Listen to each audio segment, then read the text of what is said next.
podcasts, gravação, lousa interativa, perguntas e respostas e salas temáticas. Mudou mesmo. Ok, pessoal, hoje é dia 10 de junho de 2021, né? Essa é a nossa, acho que é a terceira aula da segunda área de economia, né? Economia da saúde, economia do setor público, né? E hoje a gente vai falar de monopólio e oligopólio. Já estou aqui apresentando para vocês uma lâmina, né?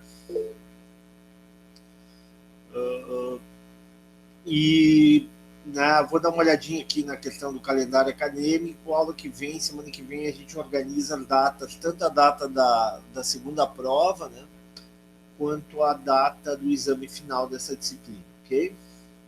Bom, aula passada a gente falou de monopólio, né, estruturas, e a gente está falando de estruturas de mercado, né? Estamos falando de monopólio, né? Por que estamos falando de monopólio? Vocês estão vendo aqui na tela, né, a lâmina, curvas de demanda, monopólio e competição. Confirma?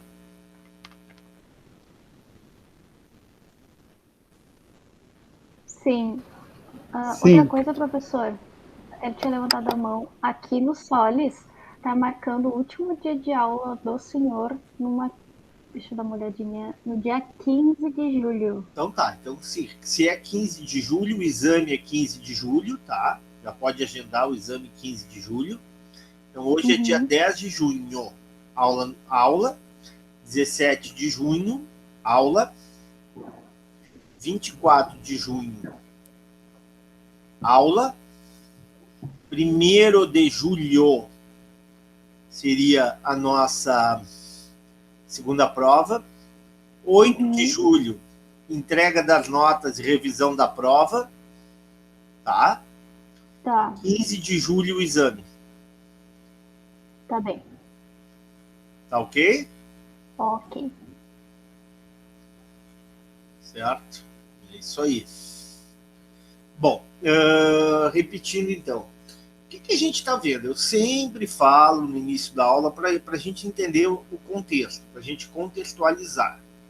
Tá? O que é essa cadeira? Que se confunde, na verdade, porque nós temos aqui na sala pessoas da área da administração pública e da área da saúde. Correto? Quem é que é aqui da administração pública? Tem alguém que é da administração pública? Acho que não. Saúde. Da saúde? Não, eu tenho, sim. Porque eu sou da saúde. A Melanie.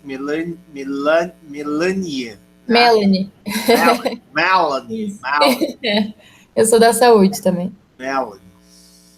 É a saúde, né? Tá. Não, é que tem. Porque há equivalência.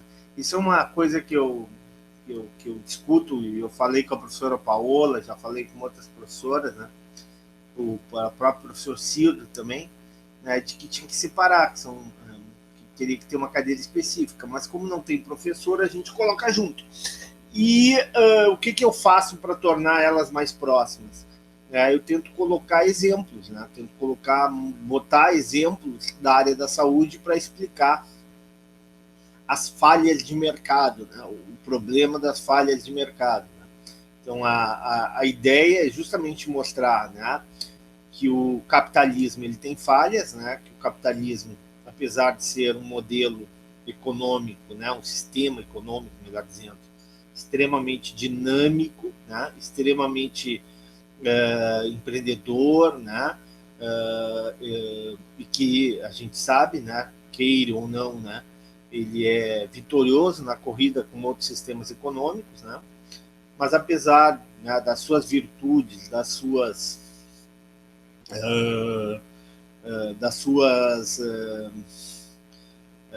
valências, né, digamos assim, das suas vantagens em relação aos outros sistemas econômicos, ele apresenta falhas, né? Falhas em diversas áreas, né? Nos mais diversos mercados, e em particular no mercado da área da saúde. Né? Na área da saúde, a gente percebe, né, que o mercado ele não é um mercado em concorrência perfeita, né? Há uma série de situações na área da saúde onde tem estruturas de mercado imperfeita. Por exemplo, na área da fabricação de medicamentos, tu tem oligopólios, né? Na oferta de serviços, né? Por exemplo, na questão da oferta de serviços de profissionais em saúde, tá? Tu tem também uma situação de concentração de mercados, né? Um profissional de saúde em geral é um profissional melhor remunerado, é um profissional que demora, né? A formação, por exemplo, de um médico é uma formação demorada, né? É uma formação que leva tempo, né? E, consequentemente,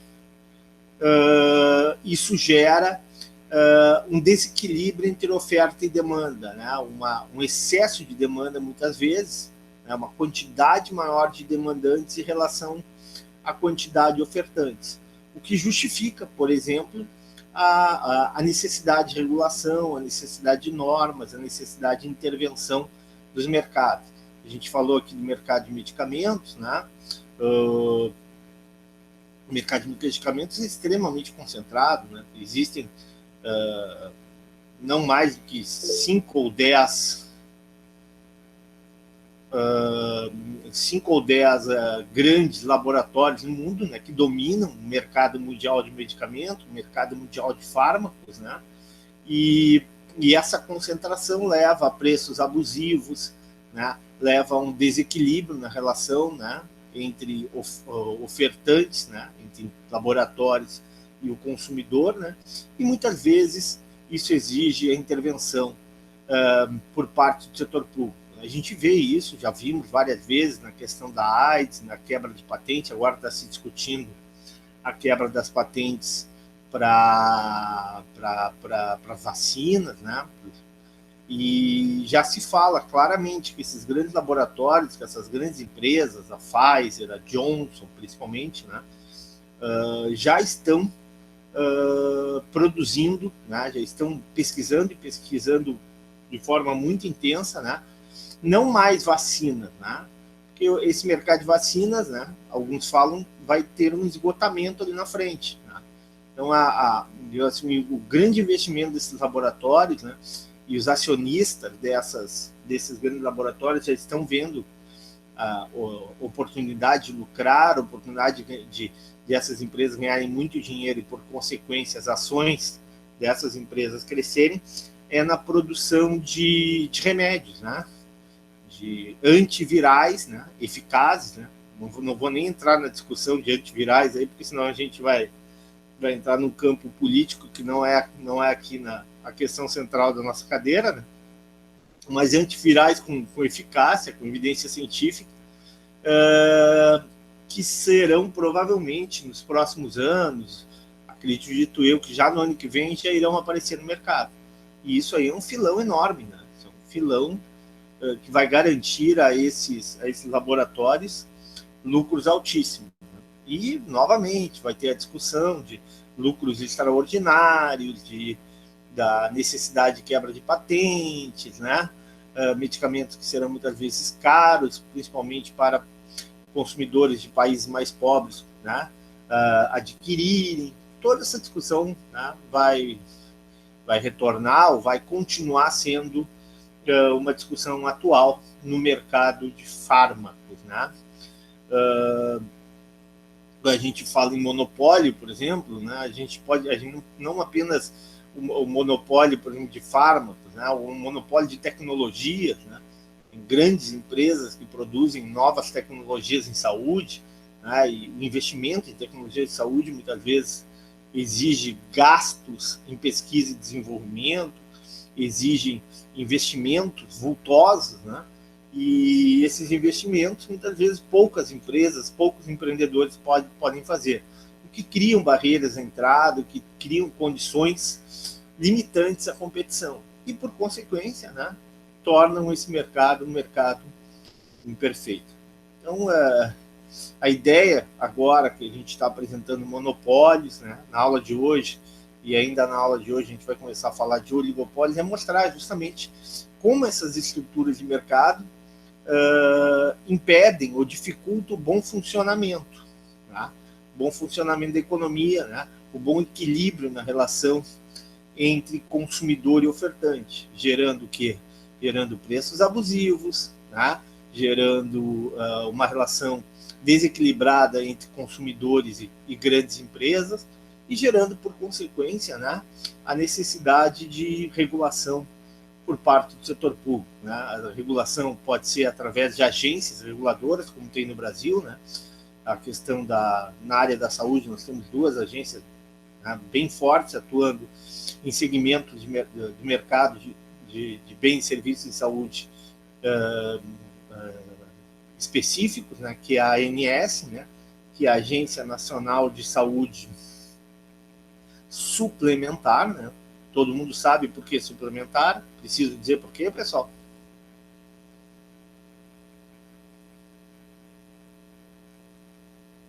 Hein? Preciso dizer por que é saúde suplementar, o nome ANS? Não. Suplementar porque uma parte de serviços que não são gerados ali pelo próprio órgão público, no caso, são prestadores de serviço que prestam esses serviços para, no caso, o SUS. Por isso que seria, no caso, suplementar, né, professor? Não, suplementar porque assim, ó, o que acontece? Se a gente pegar a Constituição brasileira e pegar a Constituição, desculpe, a Constituição não, a Constituição, ou melhor, formação, ou melhor, criação, né, ou a organização do SUS, a gente vai ver que o SUS, né, tem como princípio básico, tá na lei, né, a universalidade, né, no atendimento e a cobertura vertical e horizontal. O que seria a cobertura vertical? É a cobertura né, desde a assistência básica, passando para média e alta complexidade. Né? Ou seja, um sistema público que abarcaria, né, que garantiria os diversos níveis de complexidade de atendimento, desde o do preventivo, que vai a vacina, que vai, né, o atendimento ambulatorial, né, o acompanhamento do paciente, né, quase um médico da família, passando por procedimentos mais complexos e culminando na alta complexidade, né, no atendimento quimioterápico, no tratamento intensivo de doenças graves, né, na internação através da UTI. Isso está na lei da criação do SUS. Né? Então, a cobertura vertical, ou seja, a extensão do atendimento nos seus mais diversos níveis, e também a cobertura horizontal. O que seria a cobertura horizontal? O atendimento do SUS de uma ampla e variada, ou da mais ampla e mais variada possível gama de serviços. Né? Se a gente for ver isso, o SUS, ao longo do tempo, desde a sua criação, né, no início da década de 90, ele foi agregando serviços, ele foi agregando procedimentos, ele foi agregando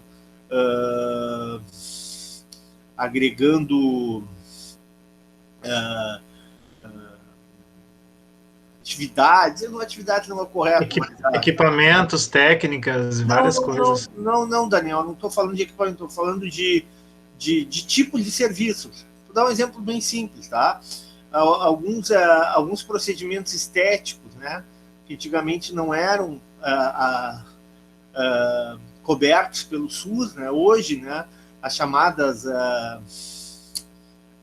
procedimentos reparadores ou cirurgias reparadoras, ou cirurgias, né, na questão de transtornos mentais ou procedimentos, né, no tratamento de transtornos mentais, ou a questão, né, de mudança de gênero, né, tudo isso o SUS evoluiu ao longo do tempo, garantindo, né, a cobertura desse serviço que anteriormente, ou no início do SUS, não estava previsto. Né. Então o SUS tem isso, Daniel, a cobertura horizontal e a cobertura vertical. O que faz com que o plano de saúde, né, que o professor tem, no caso da Unimed, que outros, ou do IP, ou da MIL, né, sejam planos suplementares no sentido de que eles não complementam Não, eles não agregam ao sistema único, eles não adicionam ao sistema único de saúde. Simplesmente é uma opção do contribuinte, né, do cidadão brasileiro, de acessar a esse sistema, né, de saúde suplementar. Por quais motivos? Talvez por ele acreditar que seja melhor o atendimento, que tenha melhores médicos, que a hotelaria seja melhor, né, dê mais conforto para ele e para os familiares quando de problemas médicos. Então, entenderam a diferença entre suplementar e complementar? A palavra é tua, Daniel, pode falar. Não, eu entendi, só eu estava com essa dúvida aí. Eu até imaginava que fosse assim, em lugares que fossem meio difícil o acesso ao sistema único, né, que teria esse tipo de suplementaridade, mas eu entendi, ficou claro agora. Ficou claro? Algum questionamento? Alguém quer colocar alguma coisa? É que é sutil suplementar e complementar, né? Mas ele tem que ficar bem claro, porque o momento que tu tira a palavra suplementar, tu tá dizendo que o SUS ele não é garantidor, ele não dá ao cidadão brasileiro o direito de ter cobertura horizontal e vertical de serviço. Uhum. A gente já tinha discutido isso numa outra disciplina, políticas públicas, mas a gente não se toca, esquece. É muita coisa a gente esquece, mas faz sentido. Tá, e claro, e aí seria então a Agência Nacional de Saúde Suplementar, que essa aí é específica para quê? Para regular, para disciplinar o mercado de plano de saúde, né? Assim como eu falei na questão dos fármacos, se a gente for ver, tem 3 ou 4 grandes operadoras de saúde no Brasil que dominam aí no mínimo 60%, 70% do mercado. Seria o que? A Golden Cross, a Mil, né? A Unimed, né? E mais uma ou outras, mais algumas, né? Grandes operadoras, né? Que dominam esse mercado de plano de saúde. Então, o papel da ANS, né? Da Agência Nacional de Saúde Suplementar, é justamente equilibrar essa relação de forças entre segurado e seguradora, né? Garantindo, né? Que os contratos, que os reajustes de preços, que a prestação de serviços, né, garantindo a fiscalização da qualidade, né, da prestação desses serviços e dando, né, um equilíbrio maior nessa relação entre demandante, que é o segurado, e o ofertante, que é a seguradora. E tem a Anvisa, né, que é uma agência, né, de vigilância sanitária. Novamente, a ideia é dar ao consumidor de bens e serviços em saúde um equilíbrio, uma situação de igualdade, ou pelo menos de proximidade com o ofertante de serviço, no sentido do quê? De garantir a ele, né, que aquele serviço tem segurança clínica, que aquele serviço vai dar que aquela atividade prestada na área da saúde tenha eficácia, tenha segurança, né, que garanta, né, o melhor bem-estar possível para o indivíduo. Aliás, eu estava vendo, né, novamente, não querendo politizar, o professor aqui não tem a posição política, mas vocês se lembram não sei se eu comentei com você já, né? Claro que agora a discussão aí está cloroquina, né? Se tem evidência científica ou não, né? Mas eu me lembro que eu nem me lembro exatamente qual foi o presidente, se foi Temer, se foi a Dilma, acho que foi ou o Temer ou a Dilma, não sei. Mas a questão tinha um medicamento que foi muito difundido no Brasil, que era um tipo fósforo. Se lembram disso? Sim ou não? Como é que é? Um medicamento que foi criado por um cientista brasileiro que as pessoas, principalmente quando estavam no estágio terminal de câncer, né, buscavam esse medicamento como forma de garantir uma extensão da vida, ou até mesmo de buscar a cura dessa doença. Se lembram disso ou não? Eu não. Aí que eu não me lembro exatamente qual era o medicamento, acho que faz uns 10 anos atrás. Eu que estou entrando na internet, vou colar aqui só um pouquinho. Fósforo. Vou botar aqui. Combate ao câncer. Ah, vou aqui na internet fazendo uma cola. Aqui, a pílula do câncer. Tá? Isso foi em dezembro, em fevereiro de 17, eu acho que era o governo Temer, né? Que a população pressionou, Ah, sim, sim. inclusive teve propagandas em A, canais de televisão, né? sim, Para que a Anvisa, né? fósforo alguma coisa assim. Fosfoetanolamina, Isso, tá certo. substância popularmente conhecida pílula do câncer. Um cientista, um biólogo, um médico, né?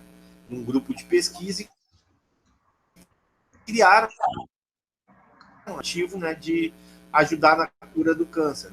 E esse medicamento, né, foi mesmo por pressão política na época, né? E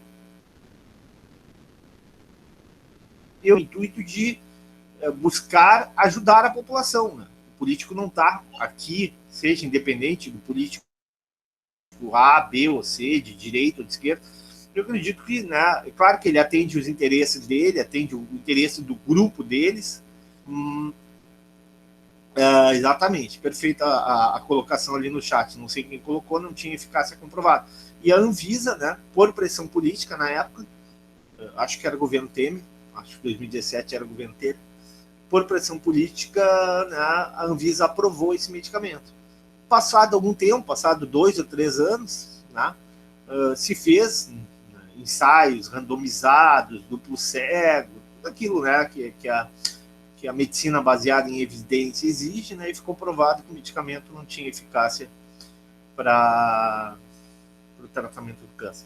Então, assim, esse é o papel das agências, né? O papel das agências é não ser pressionadas por governo, não ser pressionadas por grandes empresas, por grandes corporações, e garantir cada uma na sua área, né? Garantir cada uma na sua área o equilíbrio. Até pessoas morreram, pois investiam, vou ler aqui direitinho no chat, até pessoas, a Elise aqui, até pessoas morreram, pois investiam nesse tratamento, abandonando o tratamento correto. Eu não sabia disso, né?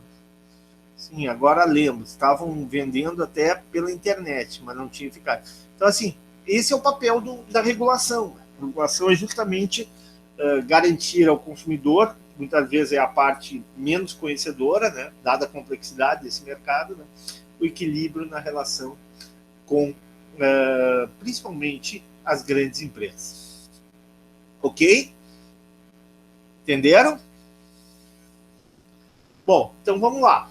Eu estou aqui na lâmina 25, ó. Eu vou passar rapidamente. Agora eu não estou acompanhando o chat, tá? Quem quiser colocar no chat, ou quem quiser ler alguma questão pertinente no chat, ou fazer uma pergunta no chat, por favor, faça, né? E o colega que tiver com o microfone ligado, passa para o professor. Então aqui eu estou aqui com a lâmina, né? E a lâmina mostra o quê? A lâmina mostra a curva de demanda, monopólio e competição, a firma competitiva e a firma monopolista. Basicamente, o que eu tenho? Numa firma competitiva, ela não determina o preço, ela é tomadora de preço. Uma firma monopolista, ao contrário, ela determina o preço. É ela que estabelece a curva de demanda. Ou seja, ela pode, através dessa determinação do preço, obter lucros extraordinários, estabelecer preços abusivos, né? Determinando uma relação desigual, né, com o consumidor e, por consequência, tornando o funcionamento do mercado monopolista, né, do mercado de bens e serviços em uma estrutura monopolista, ineficiente ou menos eficiente do que seria em condições de competição ou concorrência perfeita. Ok? Estou passando aqui a lâmina. Tá. Aqui vocês estão enxergando, né? O que eu tenho aqui? Receita total, receita média e receita marginal de um monopólio. Tá? Então vamos supor que eu seja proprietário de uma fonte de água mineral. Tá? Ou seja, eu seja monopolista dessa fonte, ou seja, sou eu o único ofertante de água mineral na cidade. O que vai acontecer? Eu vou poder determinar ou quantidade de água ou preço, tá? Mais do que isso, tá? No momento que eu posso estabelecer a cota de produção ou posso estabelecer o preço associado a um nível de produção, por exemplo, preços diferentes por níveis de produção diferentes, por níveis de quantidade de água ofertada diferente, eu vou ter, consequentemente, o quê? Receitas diferentes e lucros maiores do que o lucro normal, os chamados lucros extraordinários de monopólio. Então, o monopolista, diferentemente da empresa, né, do agente econômico, do empresário que atua em concorrência perfeita, ele pode, estou passando o mouse aqui, ele pode ou estabelecer cotas de produção, produzir mais ou menos, ofertar mais ou menos, e também pode determinar o preço. À medida em que ele controla essas duas situações, ele tem uma receita total, né? E, só que a receita total nada mais é do que a quantidade vezes preço, 0 vezes 11, se a quantidade é 0, né, a receita total é 0. Se ele vai vender, sei lá, 1000, aqui vamos supor que esteja em milhares de galões, tá? 1000 galões, né? Ele vai vender 1 vezes 10, algo que seja um grande galão, né? A receita total vai ser 10, né? Quantidade vezes preço igual a receita total. 2 vezes 9, 18, 3 vezes 8, 24, assim por diante. Se a gente olhar aqui, qual é a quantidade de água que o nosso monopolista iria ofertar, pessoal, para maximizar a receita? Não estou falando de lucro, estou falando de maximizar a receita agora. Ele ofertaria quantos galões de água? Alguém responde?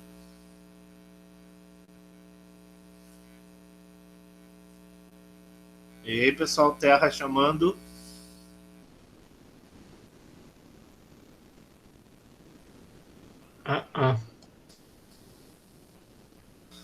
Vamos lá. Estão enxergando a tabela aqui? Para mim ela está pequenininha, por isso. Ah, tá pequena. Peraí que professor, para mim também ela está bem mal de visualizar, assim. Eu vou botar a tela cheia aqui, tá? Ver se agora fica melhor.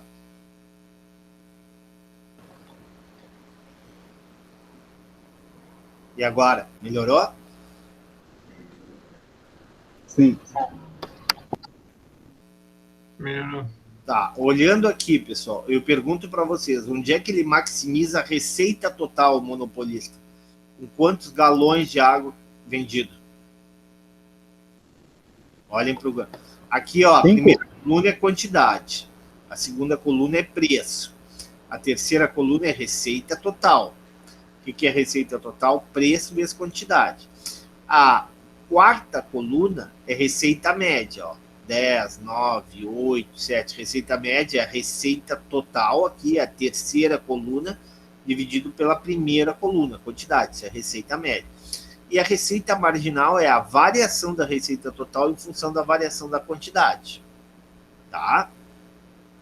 Vamos lá. Então, o que acontece aqui? Vamos à primeira coluna. Ele tem aqui, ele pode ofertar desde 0, ou seja, não ofertar nada, até o máximo possível, que seria 8 galões. Tudo bem? Está entendido a primeira coluna? Sim. A segunda coluna, como ele é determinador de preço, ele não é tomador de preço, ele determina o preço, ele pode estabelecer preços diferentes por quantidade ofertada. Aí, a terceira coluna é a multiplicação da primeira da quantidade vezes preço. Então, 0 vezes 11, 0. 1 vezes 10, 10. 2 vezes 9, 18. 3 vezes 8, 24. Assim por diante. Aí a pergunta que eu faço, onde é que ele... Ó, não é lucro. Lucro é receita menos custo. Onde é que ele maximiza receita, faturamento? Qual é a quantidade de água vendida? 5 galões? 5 ou 6 galões. Perfeito. Dá para entender isso ou não? Dá. Ótimo. Aí vamos imaginar o seguinte, tá? Vamos supor que o custo médio por galão, tá? Vamos supor isso, tá? Que o custo médio por galão fosse igual a R$ 4 por galão. Custo médio por galão. Quantos galões ele iria ofertar, o monopolista?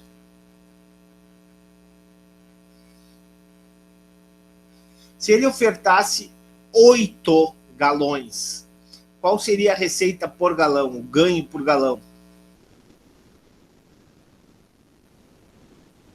Então, enxergando aqui, ó, que número está aqui embaixo? É 3, isso? Sim, ele ganharia 3 de receita por galão. E qual seria o custo por galão?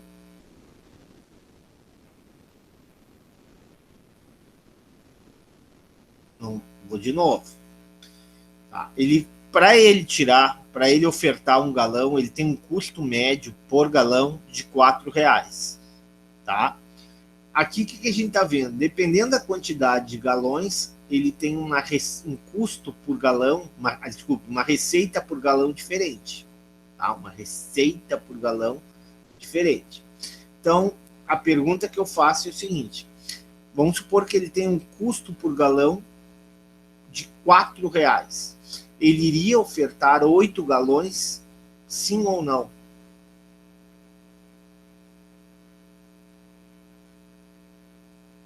Tá. Vocês não estão entendendo, né? Vou ter que explicar de outro jeito. Para aí. Eu tenho aqui uma outra lâmina.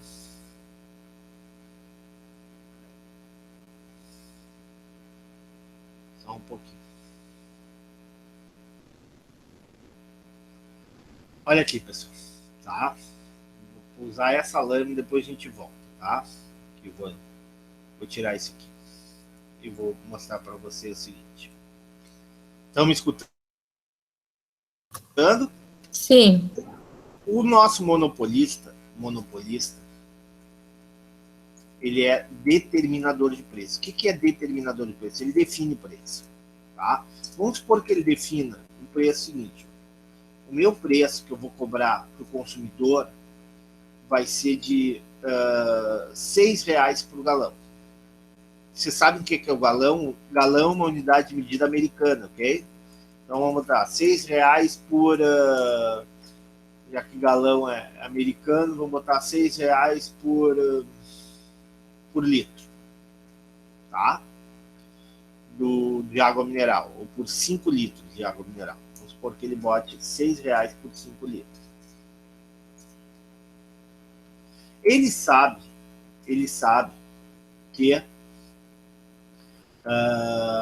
para ofertar uma garrafa mineral de 5 litros, ele tem um custo de R$ 4.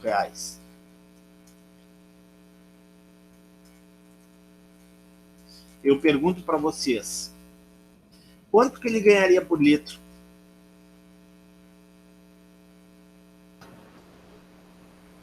R$ 2. R$ 2. Ele ganharia R$ 2 por litro. E ele, para obter o ganho total, o lucro total dele, qual seria o cálculo? Seria esses R$ 2, que é o ganho, que é a diferença, né, entre a receita que ele ganha por litro e o custo que ele ganha por litro. Então, R$ 2 seria o ganho do empresário, tá? Ganho do empresário.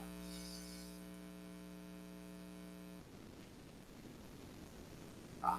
Bom, E aí, ele ia pegar esse ganho, tá? Ia pegar esse ganho dele e ia multiplicar pela quantidade de galões ou de garrafões de 5 litros que ele iria vender. Para obter o quê? Ele vai multiplicar esse ganho por galão ou por garrafa de 5 litros, vezes, multiplicar esse, né, que está os dois, que ele vai ganhar, vezes a quantidade, né, de garrafas que ele vai vender, que ele quer vender, para obter o quê? O lucro total dele. Para obter o lucro total dele. O que eu estou querendo dizer aqui? Eu estou querendo dizer que, diferentemente do agente, da empresa que atua em concorrência perfeita, né, empresa essa que não tem o poder de determinar preço, o monopolista, na medida em que ele controla o preço, que ele estabelece qual preço é o mais favorável para ele, independente do comportamento do consumidor, independente das escolhas dos consumidores, tá? O que ele vai ter? Ele vai estabelecer um nível de produção, o nível de oferta que maximiza o seu lucro. Não é o mercado que vai determinar o equilíbrio, não é o mercado que vai determinar a quantidade demandada e ofertada, né? Vai ser o poder de monopólio, vai ser o poder que esse monopolista tem em determinar ou preço ou quantidade ofertada. Esse é o grande problema do monopólio. Na medida em que eu garanto a uma empresa, seja de forma legal, através de patentes, através de direitos autorais, ou simplesmente por essa empresa ser detentora de recursos naturais, ou detentora, nesse caso aqui, de uma fonte exclusiva, né? No momento que tem uma situação de monopólio, essa situação estabelece o quê? Estabelece uma relação desigual, desequilibrada entre o ofertante, né, entre o monopolista, o único ofertante, e os consumidores, exigindo o quê? Exigindo a intervenção do setor público, exigindo a participação do setor público para que essa situação não gere, né, um mercado ineficiente, um mercado que estabeleça exorbitância de preços, abusividade, né, e, consequentemente, prejuízo para o seu bom funcionamento.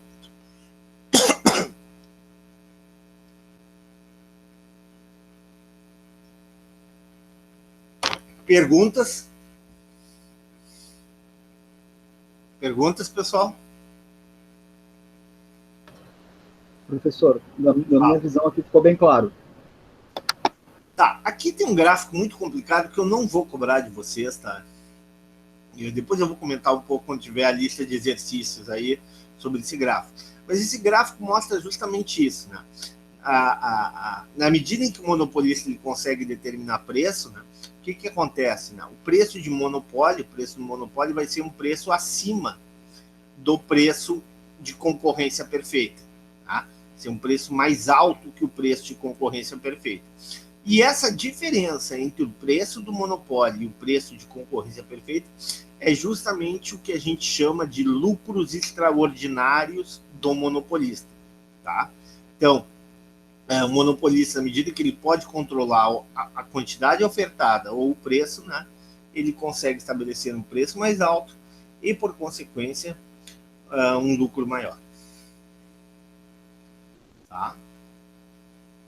Do ponto de vista do consumidor, o monopólio é indesejável. Por que o monopólio é indesejável? Porque, do ponto de vista do consumidor, o consumidor não tem como afetar o preço. O preço é determinado pelo monopolista. Contudo, do ponto de vista da firma, o monopólio é desejável. Por quê? Porque ele pode determinar um nível de produção que maximiza o seu lucro. Tá? Bom, aqui é a questão do combate ao monopólio. Como combater o monopólio? novamente, aqui, ó, a ideia de regulação, a ideia de intervenção do governo, né? O governo pode, através de medidas, né, tornar as atividades monopolistas mais competitivas, né? Regulamentação, transformando alguns monopólios privados em empresas públicas, né? Ou seja, buscando estatizando, né, empresas, monopólios privados, né, garantindo ao setor público a oferta desse serviço e, consequentemente, estabelecendo, né, um preço que ele ache mais de acordo com as necessidades do cidadão. Aqui também uma situação não fazendo nada. Tá? Aqui a gente falou, aula passada, né, isso foi as leis antitrust, né, as leis antimonopólios, né, foram criadas Professor, ainda. Oi? Eu gostaria de lhe fazer uma pergunta, o senhor perdoe me interromper. Pode. No momento em que o setor público decide montar uma empresa pública para combater o monopólio, ele pode pegar e aquela empresa monopolista, ele pode tirá-la do mercado, simplesmente montando a própria empresa pública para prestar aquele serviço, ou é necessária alguma medida para fazer isso? Normalmente o que acontece é o seguinte, né? Isso foi muito comum na década de 60, 70. Brizola fez isso aqui no Rio Grande do Sul, né? Brizola, quando foi governador do Rio Grande do Sul, ele estatizou a empresa de energia elétrica, né? A chamada Light, que era uma empresa americana, né? Que tinha muitas reclamações aqui no Rio Grande do Sul, né? da qualidade de serviços, né? Criticava-se essa empresa de que ela só ofertava o serviço nos grandes centros, nas grandes cidades, onde ela obtinha lucros maiores, né? E aí o Brizola, quando se tornou governador, né, ele simplesmente cancelou o direito dessa empresa de prestar o serviço, esse monopólio privado, e estabeleceu a criação da companhia de energia elétrica, né, da companhia pública de energia elétrica, né? Ou seja, transformou o monopólio privado em um monopólio público. A Petrobras foi isso, né? A Petrobras, né, o governo, quando o Brasil, lá na década de 40 ainda, começou a se descobrir os primeiros poços de petróleo, as primeiras reservas de petróleo, né, que eram reservas, basicamente reservas em território, não em águas costeiras, mas no território brasileiro, né?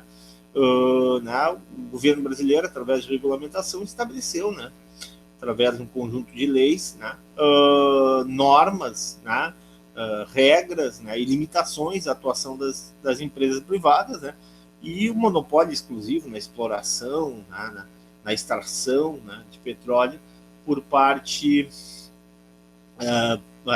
no refinamento do petróleo, né, por parte da Petrobras, né. Isso lá na década de 40, a Petrobras acho que foi criada em 54.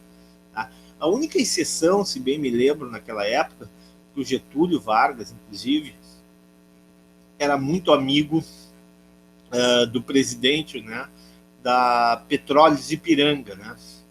E a Petróleos Ipiranga era uma empresa que foi criada na cidade de Rio Grande, né?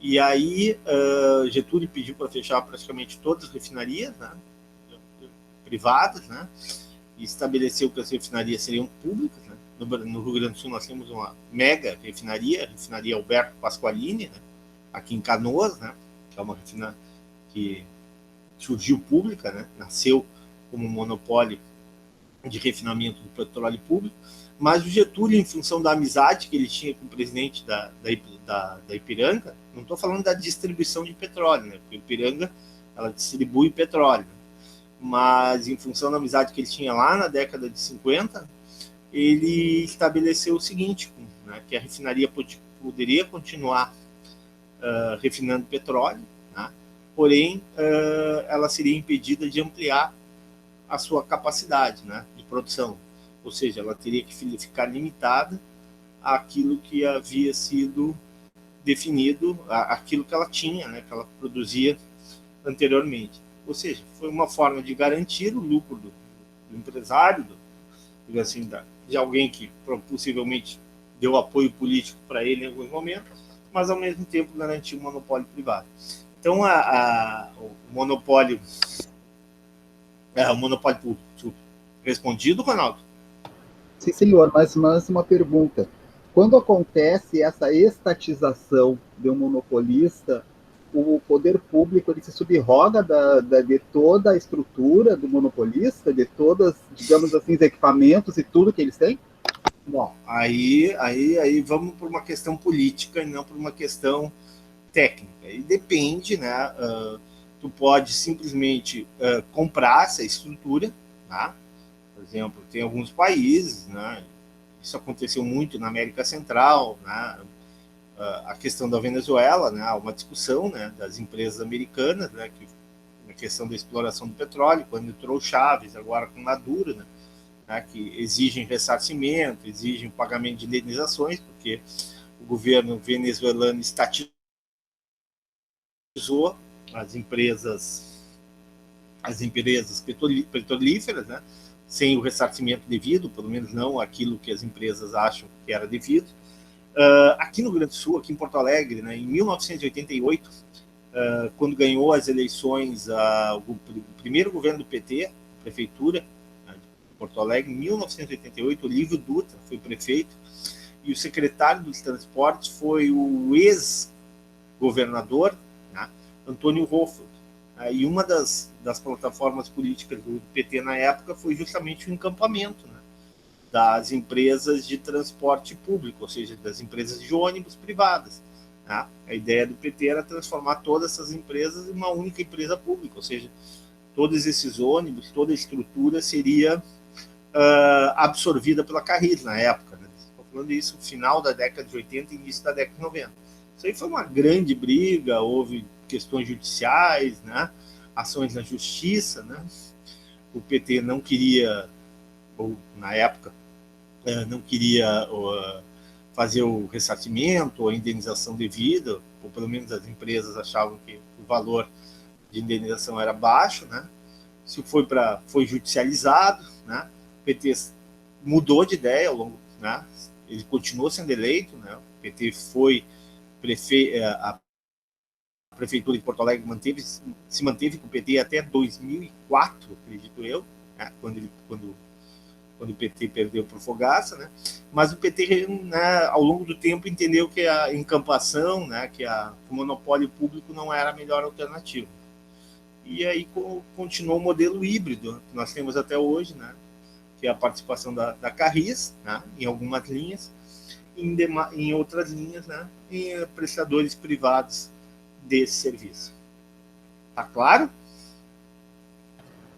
Sim. Tá respondido? Sim, mas aqui no Brasil sempre houve indenização quando houve o encampamento, né? Em geral, no Brasil, sim, né? Porque não houve uma ruptura, né? Pode ter acontecido. Eu me lembro que teve também lá na década de 90 um governo mais esquerdo, acho que foi do PCdoB, se bem me lembro, foi em Fortaleza, né? Também teve a discussão da encampação das empresas de ônibus, né? Ali a coisa foi mais feia, eu não sei realmente como é que terminou, né? Também houve a judicialização, se lá em Fortaleza, né, houve a reversão como em Porto Alegre, ou se o governo, né, de esquerda manteve a sua posição no sentido de tornar aquela prestação de serviço um monopólio público. Obrigado, senhor. Nada. Também no interior de São Paulo, né, várias administrações do PT tentaram fazer algo semelhante. Eu não digo que isso é certo ou errado, né? Cada um tem uma visão, né? Mas foi uma tentativa de garantir, na época, a justificativa era de garantir preços não abusivos, né? Tarifas módicas, né? Com modicidade, o termo é esse, modicidade, ou seja, tarifas que pudessem caber dentro do orçamento do trabalhador. Ok. Aqui já falamos, aula passada, sobre leis antitruste, né, a importância dessas leis, né, como forma de evitar uma maior concentração do mercado, né, evitar ainda um poder ainda maior para poucas empresas. Né. No caso americano, nós temos a judicialização dessas ações, né, e a justiça americana é muito forte nisso, no sentido de impedir essas fusões. No caso brasileiro, pessoal, nós temos um conselho, né, chamado CAD, né, Conselho de Administração e Defesa, né, da Concorrência Econômica, da economia. Né.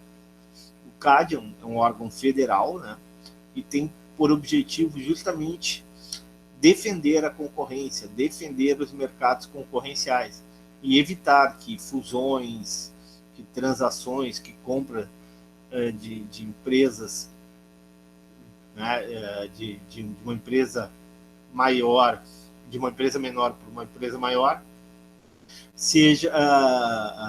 gerem ainda mais concentração de mercado, gerem ainda mais poder de monopólio, poder de determinação de preço, né, por parte dessa empresa compradora. Né.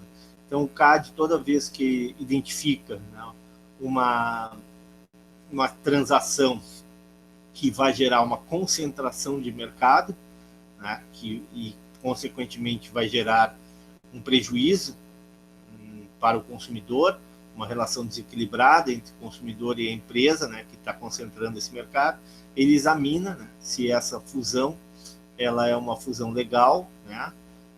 Muitas vezes ele pode simplesmente impedir a fusão, impedir a compra, tá, da empresa maior, da empresa menor pela empresa maior, ou ainda, na maior parte dos casos, o que ocorre, já falei isso na aula passada, o que ocorre é que a empresa maior ela se vê obrigada a determinados limites, a determinadas regras, né, a determinadas situações onde ela não pode abusar do seu poder. Então, o CAD estabelece algumas condições para que essa fusão ocorra, para que essa compra ocorra. Então, o CAD, né, no Brasil, tem esse papel, papel fundamental para garantir a concorrência. O bom capitalismo é o capitalismo concorrencial. Tá? Bom, aqui lei antitrust, vocês podem ler, regulamentação já falamos, né? A regulamentação, ela pode, né, se ela for uma boa regulamentação, ela pode beneficiar o bom funcionamento do mercado. Isso aqui a gente vai ver no exercício específico, tá? Aqui eu pedi para vocês fazerem a leitura, tá? A ideia de o governo não fazer nada, né, se ele achar melhor do que a intervenção. Isso aqui eu também pedi para que vocês lessem, espero que vocês tenham lido. Aula passada, discriminação de preço nós falamos, aula passada também, né? já vimos isso aula passada, né? E essa lâmina, então, ela está mais ou menos trabalhada. Agora vamos falar um pouquinho de monopólio. Interrompi essa lâmina e vou apresentar outra lâmina. Qual é a outra lâmina? A lâmina de oligopólios. Tá? Apresentando a lâmina de oligopólios. Estou aqui. Uma janela aqui. Oligopólios. Ok. O professor já está compartilhando. Bom, o que é esse tal de oligopólio? Está bem pequenininho, o professor já vai aumentar aqui para vocês enxergarem melhor. Tá? Então vamos lá. Quando eu penso em oligopólio, tá? Eu penso em conluio, eu penso em acordo. Vocês estão enxergando aqui a lâmina, a teoria do jogo? Sim ou não? Sim. Tá. Apesar de diminuta. Tá. Vou tentar aumentar o máximo possível. Tá? Vou tentar colocar em tela cheia. Quando eu... Ó, eu acho que agora melhorou.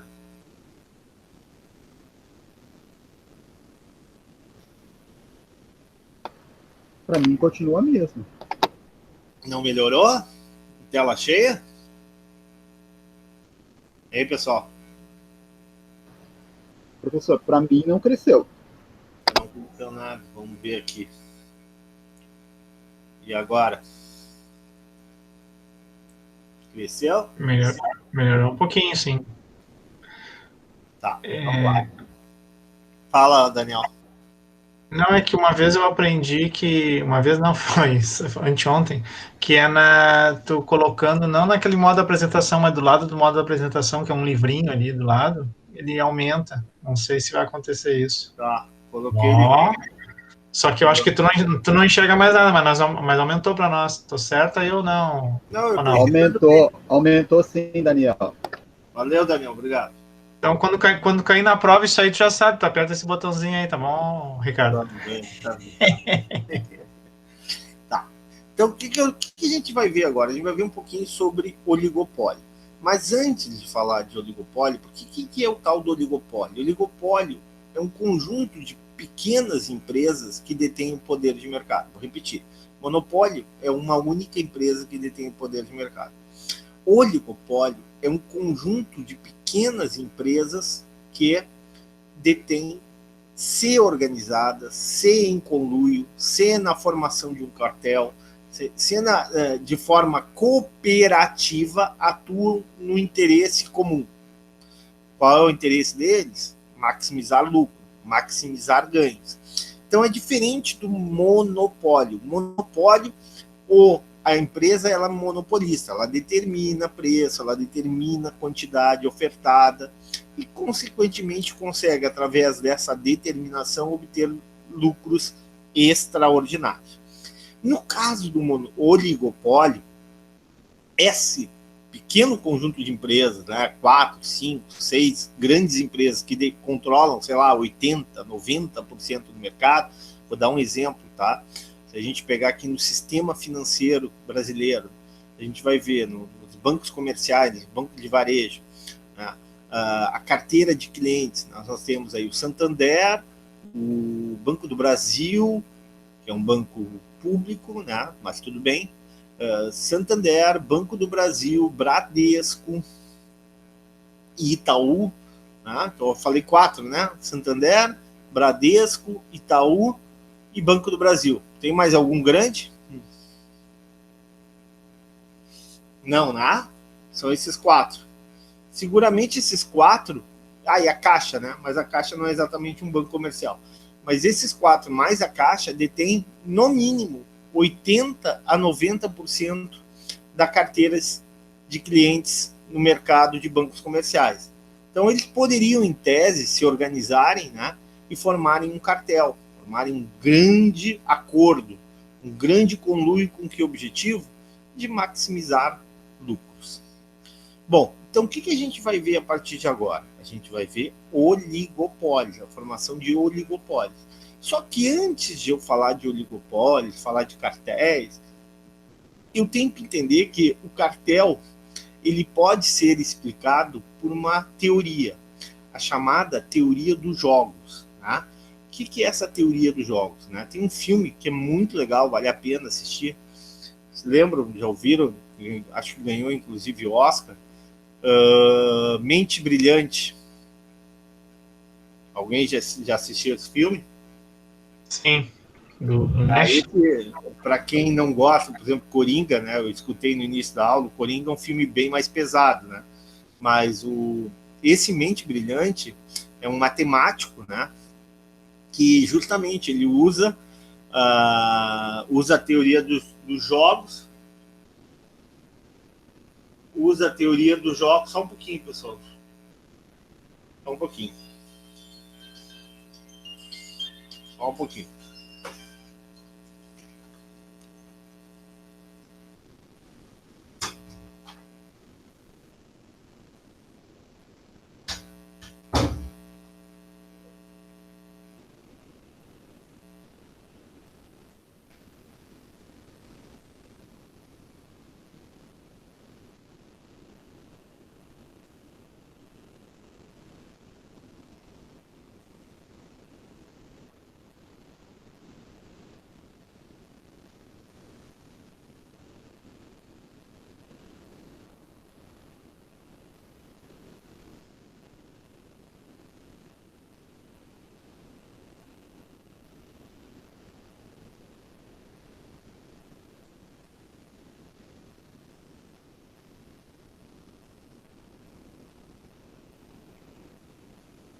Pessoal, estão me escutando? Sim, sim. Desculpe, pessoal, tive que atender o meu velho que me ligou aí agora. Tá, voltando aqui a lâmina. Se lembram desse filme Mente Brilhante ou não? Alguém assistiu esse filme?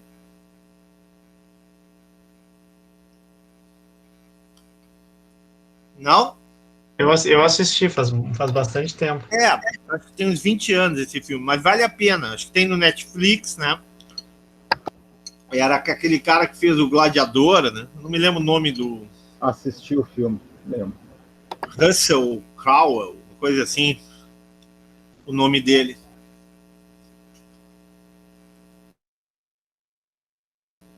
E o que falava esse filme? Justamente sobre a vida desse cara, né? E a elaboração da teoria dos jogos. Né? O jogo mais famoso, elaborado, né? Ou seja, digamos assim, o jogo mais conhecido da teoria dos jogos é o Dilema dos Prisioneiros, que vocês estão olhando aqui na tela. Tá? Aliás, por curiosidade, tem outro filme aqui na tela. Tem o filme de Bonnie e Clyde. Já ouviram falar de Bonnie e Clyde? Sim. Bonnie e Clyde, uma rajada de balas. Né? Bonnie e Clyde era um casal, né, de assaltantes que, acho que no início do século, né, nos Estados Unidos, tiveram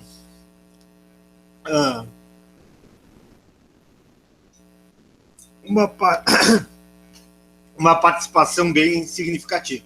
Então, o que eu tenho? O que é esse tal Dilema dos Prisioneiros? Ele mostra justamente a importância de jogar de forma cooperativa, de oligopolista, jogar de forma cooperativa para maximizar o seu ganho. Né? Ou seja, os oligopolistas, os empresários, agirem de forma cooperativa para maximizar o seu ganho. E esse jogo ajuda a entender a importância de jogar de forma cooperativa. Então está escrito, lê para nós ali, Daniel, o que significa Dilema dos Prisioneiros. Tá. Agora me lembrei de abrir o microfone. O Dilema dos Prisioneiros. Neste jogo, entre dois criminosos suspeitos de ter cometido um crime, a sentença que cada um deles recebe depende tanto de sua própria decisão de confessar ou permanecer em silêncio, quanto da decisão tomada pelo outro. Ok. Quais são as duas estratégias, ou do Bonnie ou da Clyde? Eles ou confessam ou permanecem em silêncio. Tá, vamos supor o seguinte, tá? Vamos supor que o Bonnie e a Clyde sejam pegos fazendo um crime, tá? Mas a polícia não tem tantas provas, não tem tantas garantias. A polícia acredita que os dois cometeram um crime, mas ela não tem prova suficiente para prendê-los. O resultado do julgamento vai depender do comportamento do Bonnie e da Clyde. Né? Ou seja, vai depender do quê? Vai depender de como eles agirem, se eles vão agir de forma cooperativa ou não. Então, quais são? Nós temos dois agentes, dois indivíduos, podia ser duas empresas, aqui podia ser Pepsi e Coca, tá? Podia ser dois países, China e Estados Unidos. E aqui, então, nós temos duas pessoas que estão sendo julgadas, Bonnie e Clyde.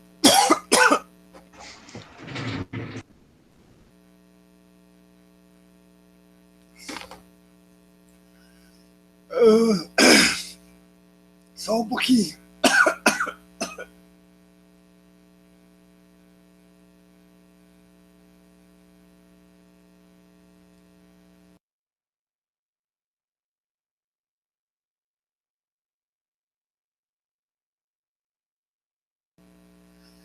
Bom, a pergunta é, tu tem duas estratégias aqui, Clyde tem uma estratégia, Bonnie tem outra estratégia. Confessar ou permanecer em silêncio. Se os dois confessarem o crime, tá? A polícia tem suspeita. Se os dois confessarem o crime, Daniel, quantos anos cada um vai pegar? 8 anos. Se a Clyde confessar e o Boni permanecer em silêncio? O Boni fica 20 anos e o Clyde é solto. Ok. Se a Clyde, se o Boni confessar e a Clyde permanecer em silêncio? É o contrário, é a Bonnie ou Clyde. É triste, mas é assim mesmo. É a Bonnie, né? É a Bonnie, eu tô vendo agora que é a Bonnie. Mas tudo bem, não tem problema. Não tem problema, então. A Bonnie confessar e o Clyde não confessar. Aí quem fica com 20 anos é o Clyde e a Bonnie é solta. E se ambos permanecerem em silêncio? 1 ano para cada um deles. Qual estratégia seria a estratégia cooperativa? Jogarem cooperativamente. Qual estratégia seria? Os dois ficarem em silêncio. Quantos anos cada um pegariam? 1 ano cada um. Seria a melhor situação possível, concorda? Para eles. Sim, mas a estratégia é deles. Eles é que estão jogando, não sou eu nem o governo americano. Quem está jogando são eles. Tá certo. Para eles, claro, eles é que vão. Estratégia deles, não é minha, não é do governo americano, não é da justiça americana. Uhum. Se fosse no Brasil era melhor ainda, né? Porque não puxava nem cadeia, né? Pagavam cesta básica. Bom, mas cesta básica é uma punição, né? Para criminoso, não. Tá. Vamos continuar aqui. Então, entenderam que essa célula aqui é que eles joguem de forma cooperativa, é o melhor resultado para eles? Sim. Ok, então vamos lá. Agora vamos começar o jogo. Se o Clyde jogar confessar, qual é a melhor estratégia da Bonnie? Confessar ou permanecer em silêncio?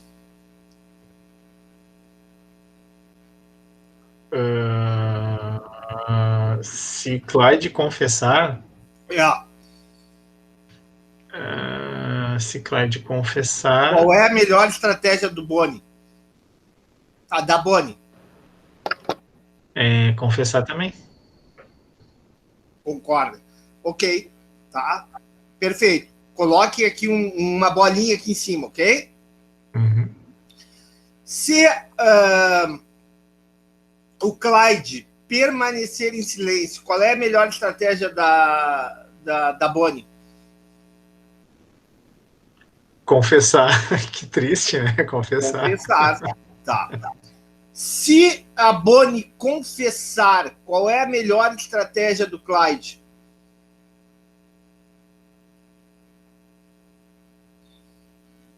Também confessar. Se a Bonnie confessar, o Clyde pode confessar e pegar 8 anos, ou não confessar e pegar 20 anos. O que ele vai fazer? Melhor confessar.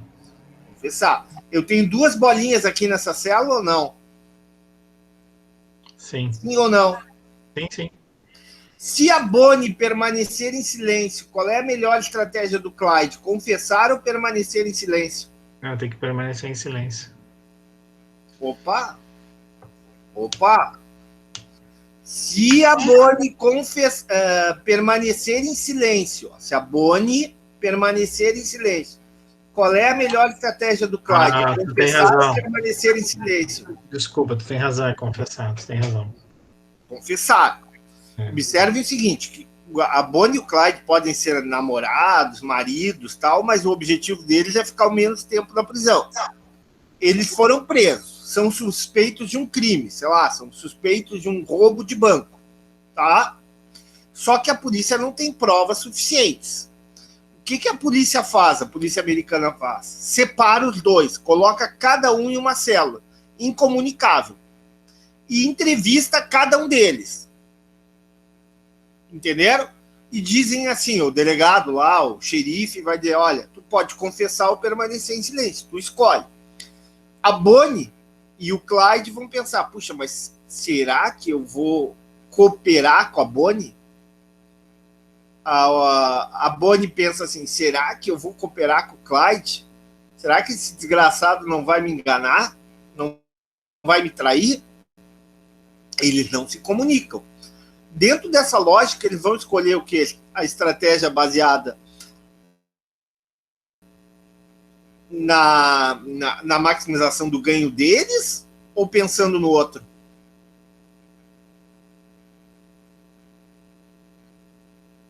Hein? No ganho deles, né? No ganho deles. Então vamos de novo. Vou jogar de novo. Tá? Tem o Clyde e tem a Bonnie. Assaltaram um banco. Tá? A polícia acredita tranquilamente que eles são culpados. Só tem um problema. Tá? Não tem provas. Se lembra daquele filme do Al Capone? Tá?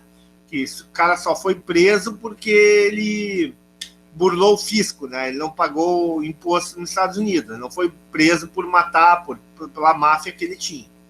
Bom, então a situação é essa. Tem a Bonnie e tem o Clyde. Cometeram um crime. A polícia sabe que eles roubaram o banco. Só que não tem prova suficiente. O que a polícia faz? Pega os dois e coloca os dois em celas separadas, incomunicáveis. E aí, primeiro entrevista a Bonnie. A Bonnie tá aqui, ó. Tá na coluna. A Bonnie é a área escura, ó. Tá vendo? São os triângulos escuros. Aí eu digo, a Bonnie tem duas estratégias. Ou confessa ou fica quieta. Permanece em silêncio, não confessa. O Clyde também tem duas estratégias. Ou confessa ou não confessa. Permanece em silêncio. Então vamos primeiro para a Bonnie. A Bonnie confessa. Ela vai lá e confessa. Mas o Clyde não sabe disso. Mas o Clyde sabe que ela pode confessar. Eu pergunto, sabendo disso, né? Sabendo que o Clyde sabendo que a Bonnie pode confessar, qual estratégia ele vai escolher? Confessar, ó, agora é o branquinho. Ele vai confessar ou permanecer em silêncio?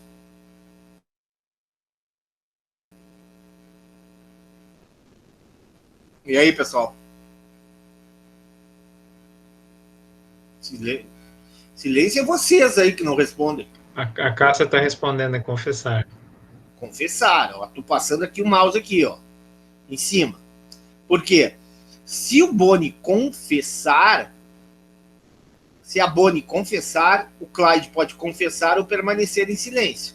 Se ele escolher confessar, vai pegar 8 anos. Se ele escolher permanecer em silêncio, ele vai pegar 20 anos. Evidentemente que ele vai escolher confessar. Então já tem uma bolinha aqui. Continuo com a Bonnie. Vamos supor que a Bonnie escolha permanecer em silêncio.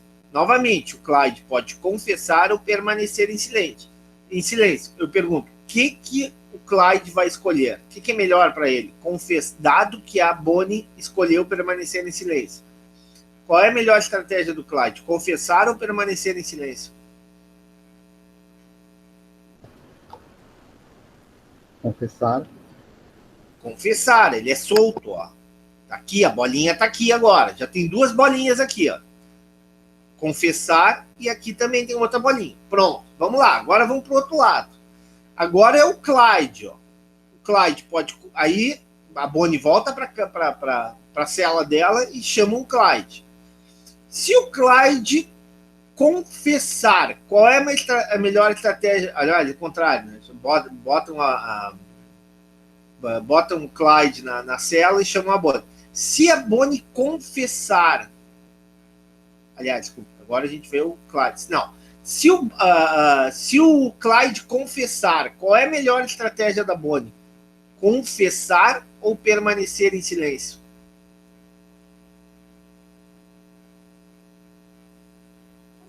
Confessar também?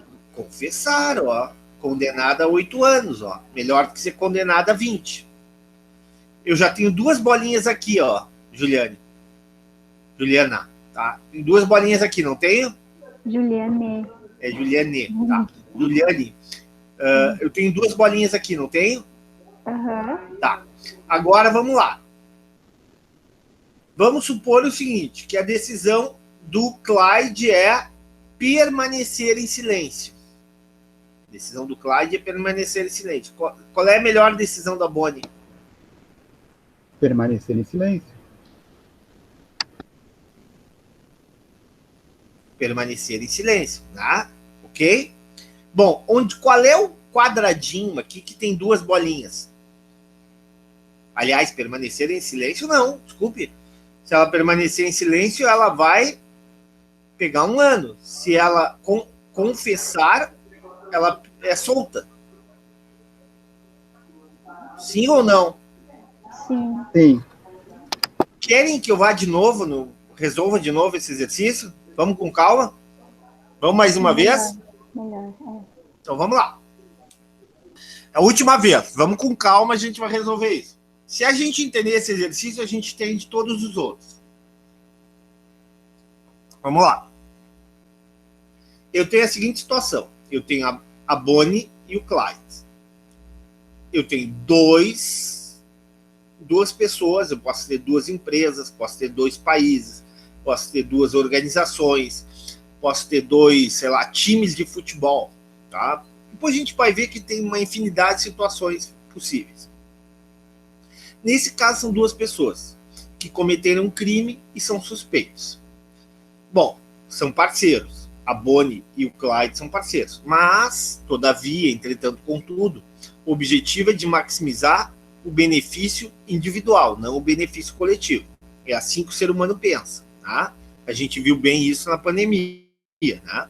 As pessoas querem se vacinar o quanto antes. Né? Se lembram quando começou a pandemia, que não tinha mais gel, não tinha mais papel higiênico? Ninguém estava pensando no coletivo, as pessoas estavam pensando no individual. As pessoas foram no supermercado, encheram o carrinho de coisas no supermercado, assim por diante. Ok. Dito isso, vamos lá. Vamos começar aqui. O Clyde. O Clyde pode confessar ou permanecer em silêncio. A Bonnie pode confessar ou permanecer em silêncio. Vamos lá.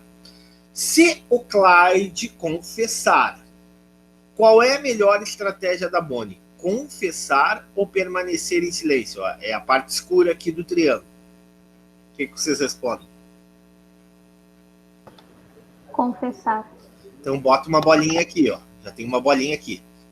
Se o Clyde permanecer em silêncio, qual é a melhor estratégia da Bonnie? Confessar ou permanecer em silêncio? Confessar? Confessar. É melhor ser solto do que ficar 1 ano na cadeia. Concorda, Juliane? Sim. Então, confessar. Então, tem uma bolinha aqui e tem uma bolinha aqui. Ok. Agora, vamos lá. Vamos para a Bonnie. A Bonnie tem 2 estratégias. Confessar ou permanecer em silêncio. Se a Bonnie, estou passando o mouse aqui, confessar, qual a melhor estratégia do Clyde? Confessar ou permanecer em silêncio? Agora, olhem para o triângulo claro. Confessar. Eu já tenho agora 2 bolinhas nesse quadrado, sim ou não? Sim. Tá. Se a Bonnie permanecer em silêncio, qual é a melhor estratégia do Clyde? Confessar ou permanecer em silêncio? Confessar. Porque ele vai ficar solto. Sim. Tá. Eu pergunto para vocês agora, qual quadradinho tem 2 bolinhas? O primeiro, o segundo, o terceiro ou o quarto? Primeiro. Esse é o equilíbrio do jogo. Aí eu vou perguntar, esse equilíbrio é um equilíbrio cooperativo? O resultado do jogo é um resultado de cooperação? Não. Não?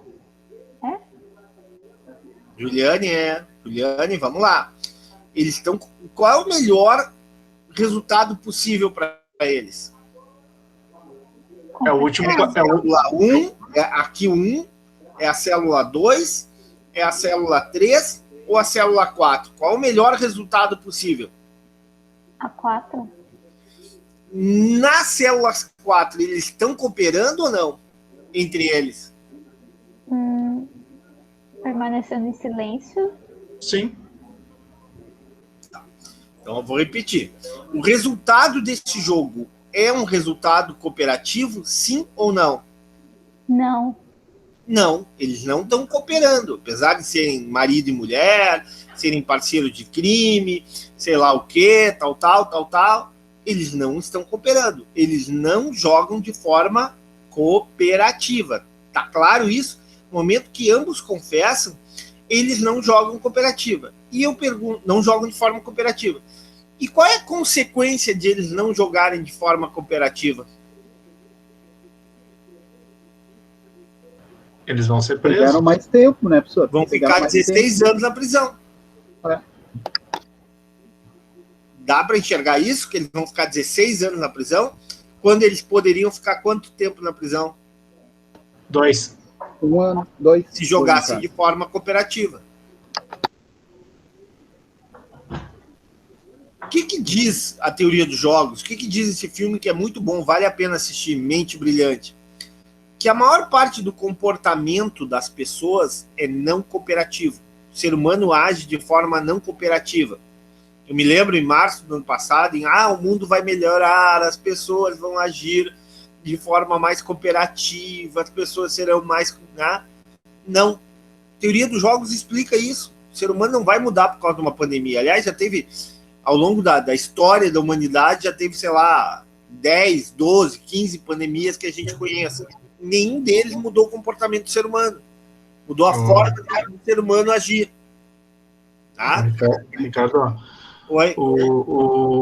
Quem explorava isso assim com maestria, tá? No meu tempo, de muitos anos atrás, que eu não assisto faz trocentos mil anos, era o Silvio Santos. O Silvio Santos tinha vários programas de auditório dele, lá os programas de auditório tinham vários jogos, tinha um deles que era exatamente 2 pessoas, nós vamos nos ajudar, não sei o que, não sei quanto, só que na hora lá de tomar uma decisão, não me lembro bem como é que era, mas era alguma coisa lá de ganhar um prêmio lá, essa bolada, se tu disser, vocês vão ganhar só metade. Não, mas nós vamos se cooperar. E na hora eles não cooperavam. Saíam sempre, a maioria das vezes saíam sem o dinheiro. Eu me lembro quando eu era piá, eu assistia isso na casa da minha avó, era bem isso aí. Daniel, eu só não me lembro o jogo como é que era, mas eram coisas assim. Eu não assisto Big Brother, tá? Mas o Big Brother, pelo que eu saiba, o tal do paredão, quando eles formam um paredão, não é um jogo de cooperação ou não? Bom exemplo. E ali cada um usa a sua estratégia, a sua escolha baseada no interesse coletivo ou no interesse individual?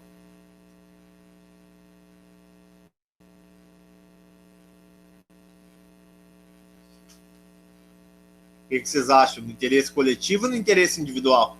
Individual, Claro, interesse individual, né? O objetivo é ganhar o prêmio, ficar mais tempo possível na casa.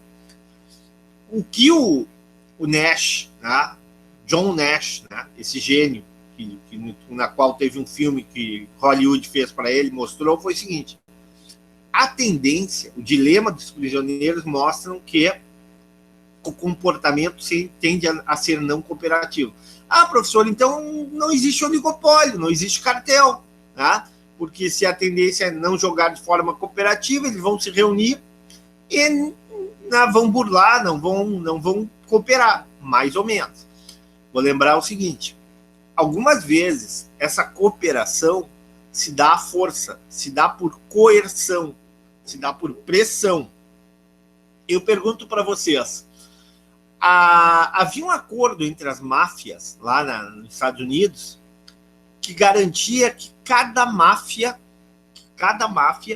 tinha o seu território. Por exemplo, tu tinha a máfia de Chicago, que era a mais famosa, que tinha Al Capone, tu tinha tudo isso muito em função da lei seca nos Estados Unidos, né, que criou um mercado de contrabando de bebidas, né?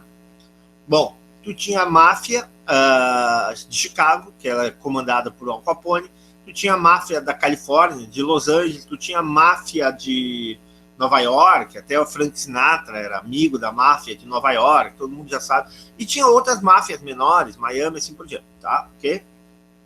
Bom, o que acontecia? A lógica seria não agir de forma cooperativa, mas eles agiam de forma cooperativa por quê? Quem é que me responde?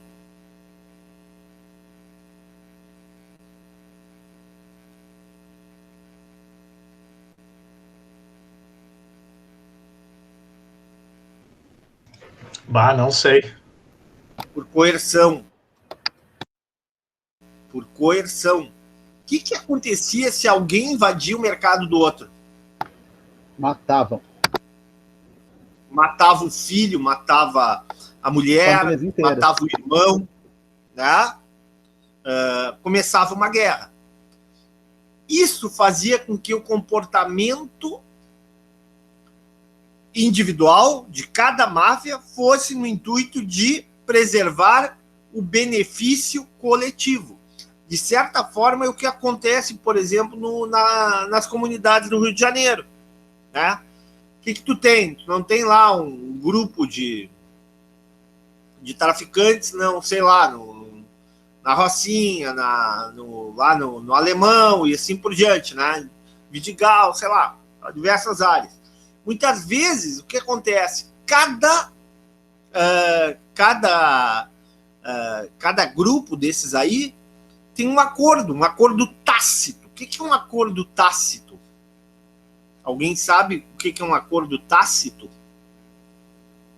Não é um acordo escrito, é um acordo de boca. Ninguém vai escrever um acordo desse, ninguém vai registrar em cartório, concordam? Sim. Tem um filme que mostra bem isso, Cidade de Deus. Já viram o filme Cidade de Deus? Sim. No filme não estava dividido a Cidade de Deus em 3 ou 4 grupos? Se lembram disso ou não? Sim. É uma forma... Mas por que estava dividido? Porque havia uma espécie de pacto. Se eu não cooperar contigo, né, eu vou matar o teu comparsa, né, vai haver uma guerra. Para que não haja guerra, cada um fica no seu espaço. Entenderam? Sim. Tá? Então, é a única forma de garantir a cooperação. Cooperação é garantida na medida em que há coerção. Que há uma pressão para que essa cooperação ocorra.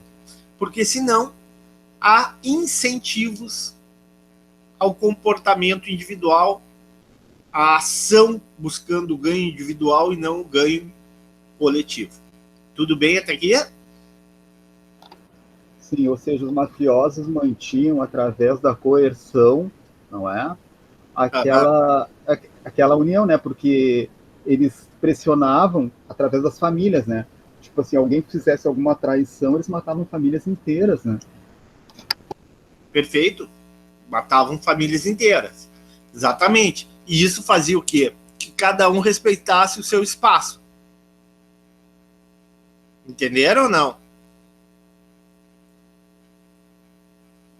Tá, Ronaldo, Perfeito. vamos Sim, continuar nesse jogo, só que agora, em vez de ser a Bonnie e o Clyde, vai ser Guerra Fria. Né? Tu que é um pouco mais velho que os outros aí, junto com o professor e com o Daniel, tu te lembra bem da Guerra Fria. Quais eram os dois agentes envolvidos na Guerra Fria? Estados Unidos e Rússia. Quais eram as duas estratégias possíveis? Se armar, né, no caso, ou se desarmar. Ok.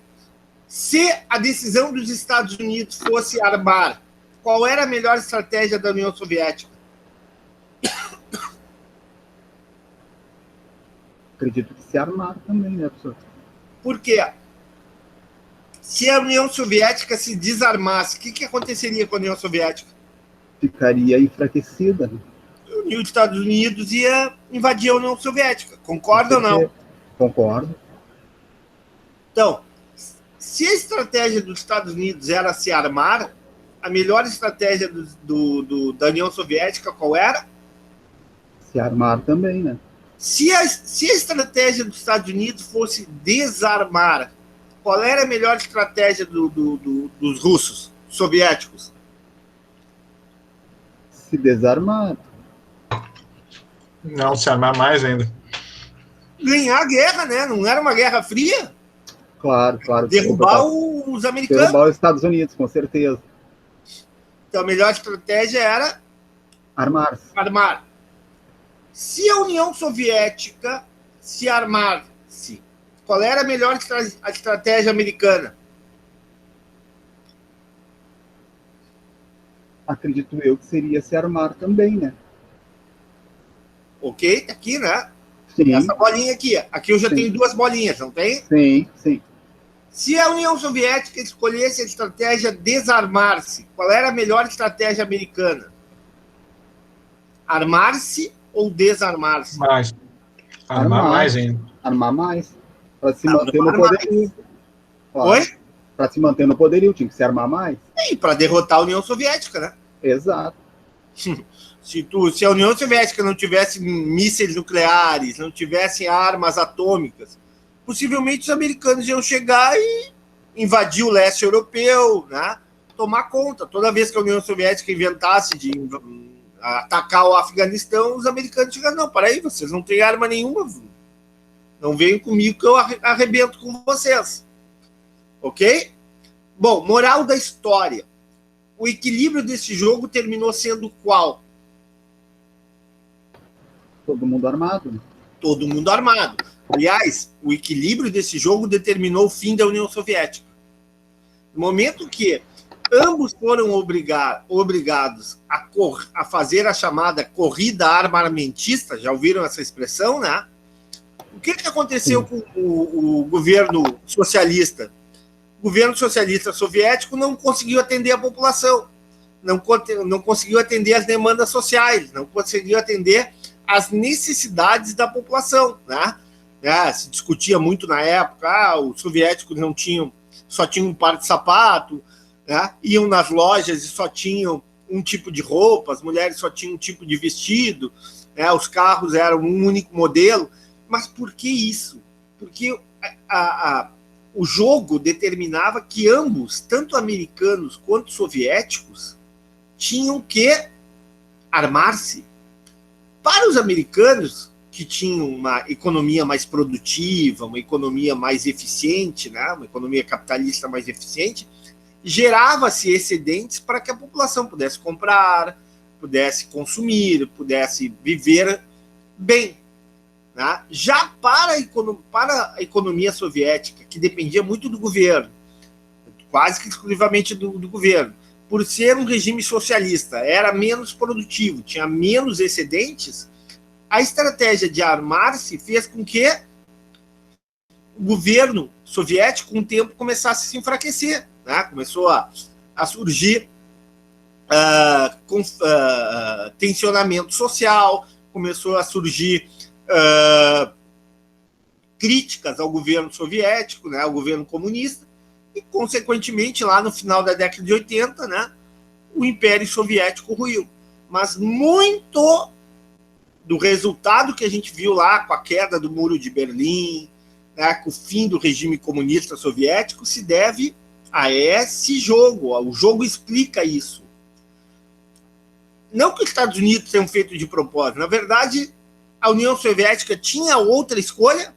Sim ou não? Não.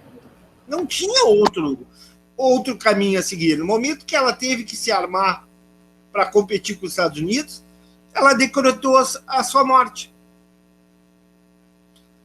Entenderam como a teoria dos jogos explica o resultado da Guerra Fria? Na realidade, já estava marcado que alguém ia perecer, seja a União Soviética, seja os Estados Unidos. Pereceu, não estou falando que um é melhor que o outro. Sim, exato. Não é melhor. Pereceu o mais fraco, pereceu menos o sistema econômico menos produtivo, menos eficiente. Concordo. Até porque na União Soviética, como disse o senhor, eles não produziam o excedente, né, para poder passar um bem-estar de consumo para a população, né, ao contrário dos Estados Unidos. Né? Porque a gente sabe que o sistema coletivista ele gera menos excedentes, ele é menos produtivo, ele gera menos incentivos para o desenvolvimento de novas tecnologias, claro, ele é menos concentrador, ele promove menos desigualdade de renda, tudo isso a gente sabe também, não vou ficar repetindo aqui. Tá? Cada um dos sistemas tem o seu benefício, tem as suas vantagens e desvantagens, mas do ponto de vista de produtividade, o capitalismo é mais eficiente. Consequentemente, num contexto de corrida armamentista, isso gerou mais prejuízo para a União Soviética que para os Estados Unidos. A consequência foi que os Estados Unidos venceu a Guerra Fria. Tá? a coisa boa foi o seguinte, no momento que ambos se armaram, não teve... a guerra foi fria, a guerra não foi quente, né? Ninguém jogou bomba em ninguém, né? Concordo. Para nós foi muito bom, para o mundo foi muito bom. Mas, para a União Soviética, esse jogo determinou o quê? Determinou a sua falência, determinou o seu fim. Né? No momento que a corrida começou a existir, primeiro foi a corrida espacial, tá? Mas depois disso, e implicou em grandes gastos para o orçamento americano e para o orçamento soviético, foi a corrida de armas, de armas nucleares e tal.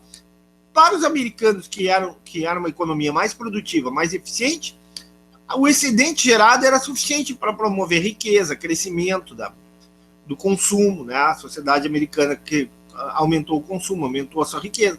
Para os soviéticos, que dependiam, né, muito desse orçamento para promover benefícios sociais, garantir uma melhor condição de vida para a população, essa estratégia não cooperativa, eles cooperaram aqui.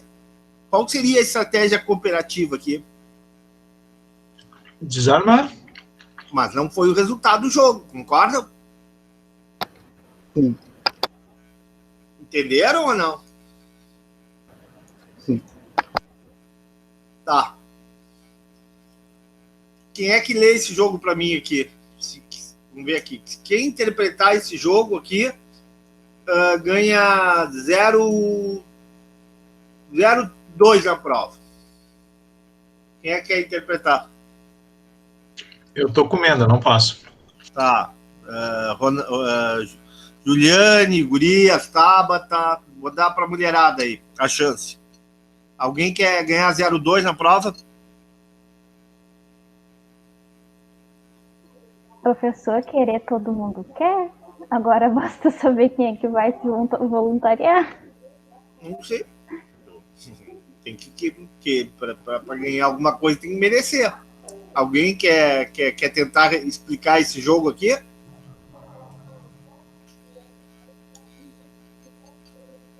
Ninguém quer? Ronaldo? Professor, eu tô comendo também. Porra, todo mundo comendo aqui, porra. Tá, É que eu tenho que tomar medicamento para diabetes, tem que ser comendo. Desculpa, professor, eu tô prestando bastante atenção na aula, mas eu tô comendo mesmo. Tá bom. Então vamos lá.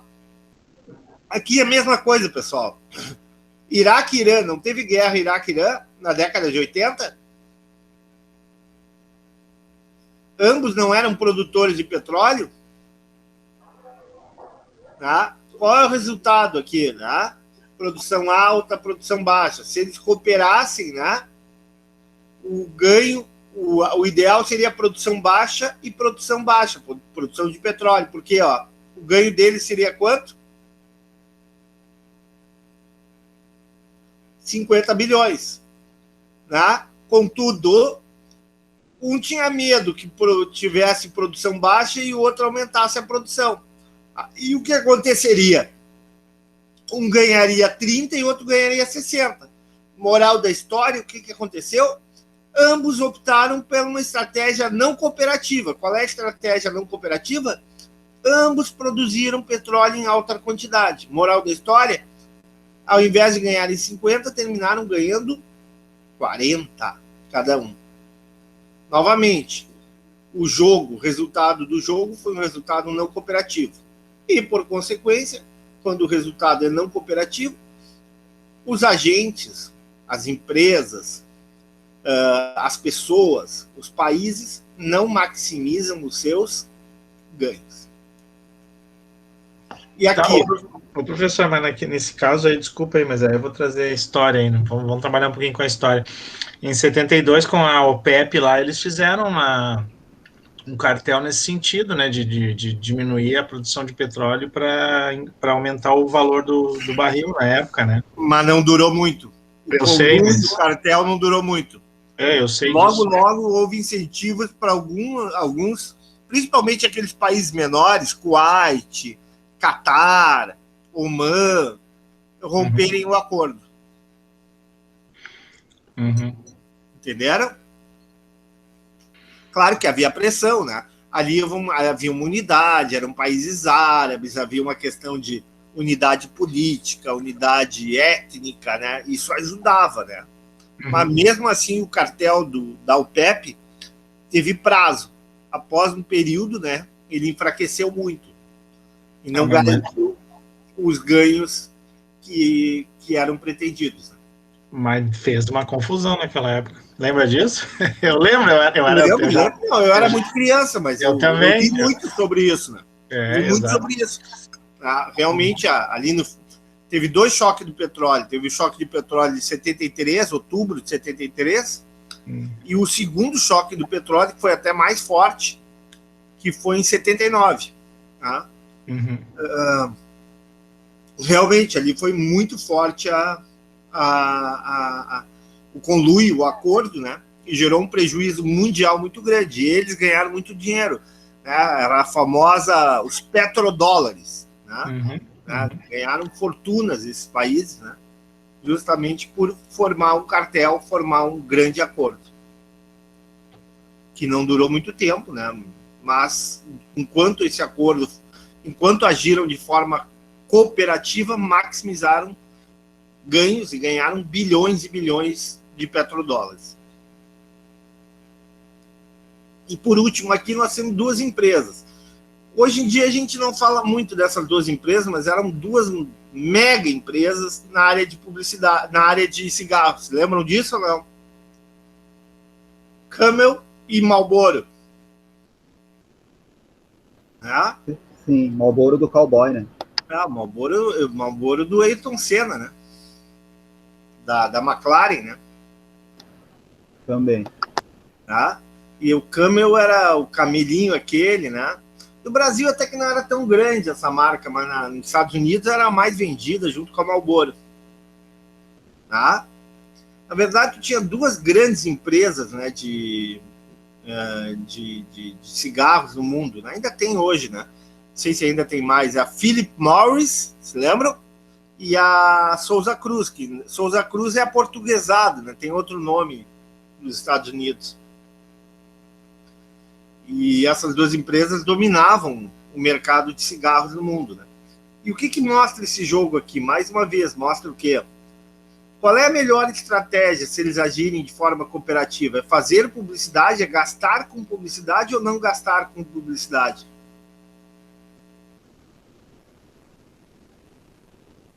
É a célula 1, gastar com publicidade ou não gastar com publicidade? Olhem aqui. Não gastar com publicidade, né? O lucro deles vai ser maior. Mas qual é o grande medo? É que um gaste com publicidade e outro não. No momento que um gasta, um faz publicidade e outro não faz, o lucro dele aumenta muito e do outro diminui muito. Né? Aqui, por exemplo, ó, a Camel faz publicidade e a Marlboro não faz. A Camel obtém um lucro de 5 e a Marlboro só 2. Ao contrário, aqui, ó, a Marlboro faz publicidade e a Camel não faz. A Marlboro obtém um lucro de 5 e a Camel obtém um lucro de 2. Moral da história, qual é o resultado nesse jogo? Embora o resultado melhor seja esse aqui, ó, ambos não fazem publicidade e cada um ganha 4 milhões, o resultado do jogo será esse, será um resultado não cooperativo. Né? Ambos vão fazer publicidade, com medo que o outro faça e retire de si uma boa parte do lucro, mas no momento que eles gastam com publicidade, o ganho deles vai ser menor. Não vai ser 4, vai ser 3. Entendido? Ficou claro? Sim ou não? Sim, ficou claro. Sim. Mas agora faz sentido. Eu não, é RJ Reynolds, a concorrente da Philip Morris. Reynolds, né? Isso, RJ Reynolds. Tá, mas agora faz sentido, então, porque que quando tinha os carros da Marlboro lá, também tinha até a Cássia falou ali do carro amarelo do Ayrton Senna, mas antes tinha a Lotus lá, o John Player Special. E eu não sabia dessa concorrência deles tão grudada assim um no outro. A ideia, mas serve o seguinte, a teoria dos jogos explica, por exemplo, Depois a gente vai falar a aula que vem.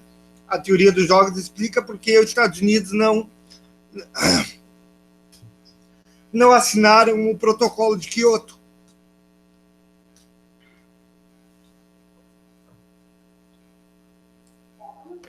Professor, Sabem o que é o protocolo de Kyoto? professor, Oi.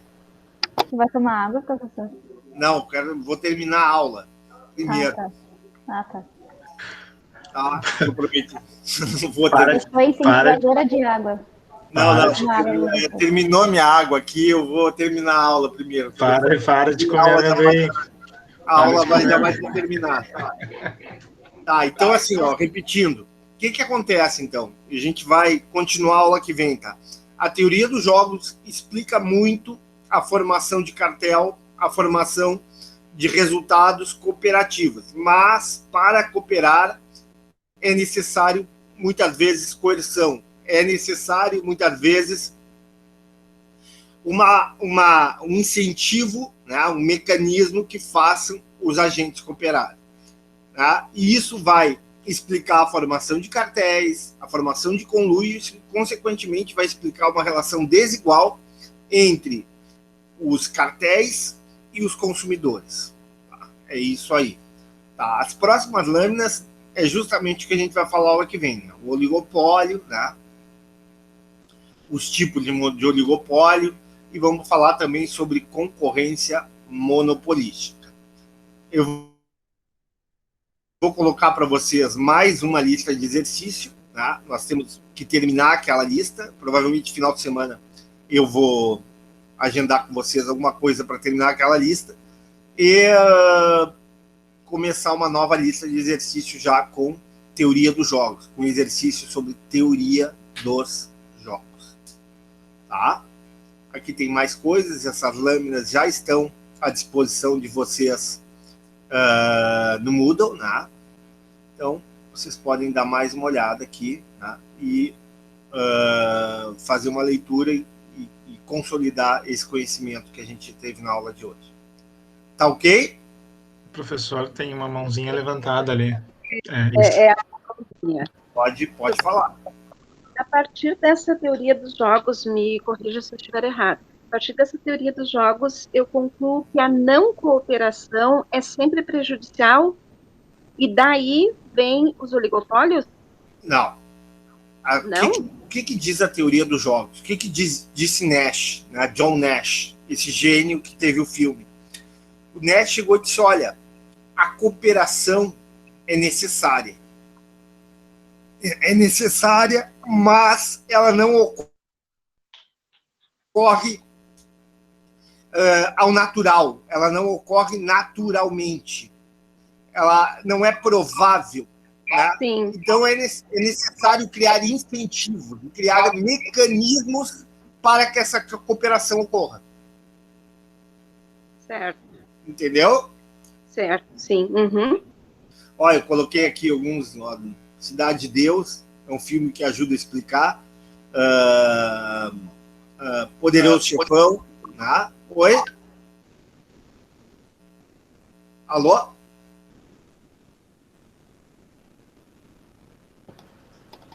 Só gente boa ali, né? É, a Cidade de Deus. Né? Acho que é o Poderoso Chefão aqui, Os Intocáveis. Maciosos. Aqui, boa, ó. Não era só países árabes, ó. Esses aqui eram árabes, eu não sei, acho que esse aqui é Nigéria, e aqui eu acho que era Angola. Venezuela. Não, eu acho que era o Sudão ali. Não, não é Sudão, não, mas não é Angola, não. Angola não. Angola aqui embaixo não é Angola? Sabe que é eu não Angola. sei. Será? Que é Angola. Eu acho que é Angola, assim, que ele é África. E aqui não é Nigéria, eu não me lembro que país é esse. Nigéria, eu não sei se é exatamente Nigéria esse aqui. Isso aqui é Líbia, né? E Argélia, né? E aqui tu tem a Arábia Saudita, tem Irã, que é o maior aqui, e o Iraque, que é o menor. Venezuela e Equador aqui. É Angola mesmo, tá certo. Eu não tenho certeza esse aqui, acho que é Nigéria. Mas não tenho certeza. Tá? Bom, tem vasta leitura aí para vocês, tá? Sobre oligopólios. façam a leitura e a aula que vem a gente continua falando sobre esse tema. Tá ok? Ok, boa noite, professor.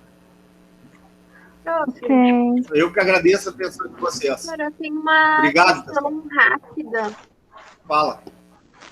Tem da previsão para a próxima prova, dia? Calma, Já eu não tive conversamos. tempo ainda. Oi? Já conversamos sobre isso, Bruna. A nossa...